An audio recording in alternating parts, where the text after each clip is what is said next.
Hello there, welcome to Bryan Lomax Movie Talk and my review of Sam Raimi's Evil Dead 2 Dead by Dawn.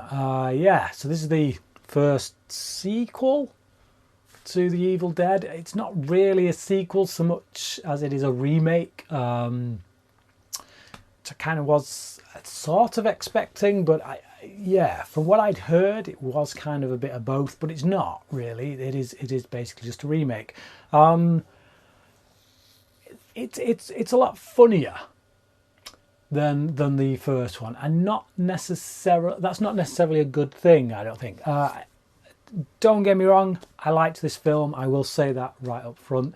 It's still got all that creativity that we had in the first film with regards to the visuals.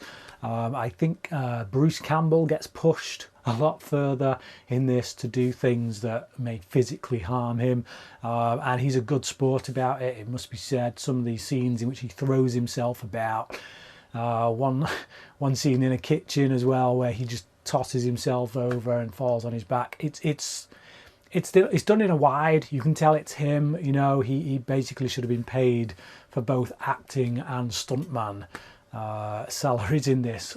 Quite frankly, the amount that he gets put through. Total props to Bruce Campbell in this film, because without him, without what he's prepared to go through, I don't think they could be as half as inventive as they do.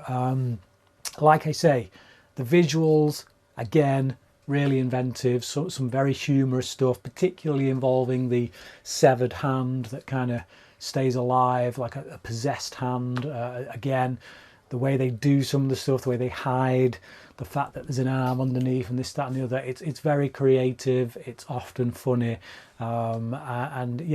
It just makes the film a pleasure to watch, which is quite bizarre given some of the rough stuff that goes on in it. But like I say, that undercurrent of humour that's always there is what makes it a pleasure.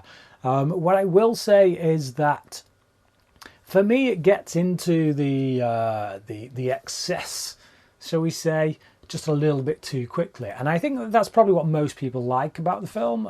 It's certainly what it's got going for it.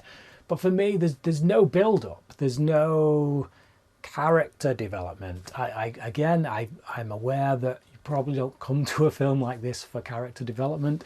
But I don't know, it felt like with the first film, there was a bit more of a sense of dread. There was humour to it, but there was also quite a serious, dark tone to it as well. And there was a slow build-up. There was that kind of building of tension where you didn't know whether to laugh or be scared or whatever.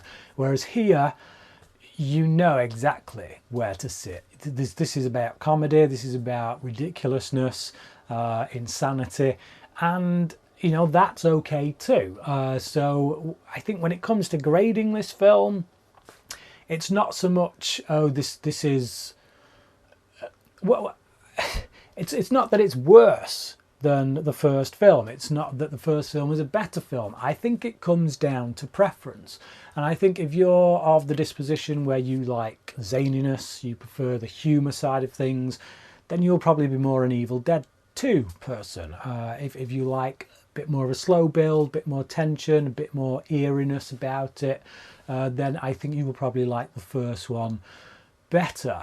But while still being able to appreciate the other film a great deal. So for me, like I say, I think I preferred the first one, but I can completely understand and completely recognise why somebody might prefer this one. It is equally great, like I say, in its inventive visuals and things like that. It's just I prefer the tone of the first. The amount of creativity that's on show, it is quite amazing what they get away with, because again, it's still a small budget film. They do have a bit more money to play with, but it's not like they've zipped up to the Hollywood studio big time, you know. So they still managed to pull off an awful lot with very little resources. But again, I think Campbell in this one is definitely the star of the show. He's never gonna give a particularly amazing performance with regards to his acting ability. I don't really rate him that highly as an actor, but what he brings to the table physically, and what he allows himself to be put through, that is the selling point. If you want to see an actor get absolutely beat to a pulp by a director who seems to have a bit of a sadistic streak, then this is the film for you. I give it a 4 out of 5. Like I say, I mean, I gave the first one a 4 as well, so I do think they're on a par with each other. It just comes down to personal taste with regards to tone and which tone you prefer. So yeah, 4 out of 5 from me. But what about you? If you've seen Evil Dead 2, let me know what you thought about it. Leave your comments down below. Thanks for watching this review, and until next time, crack in.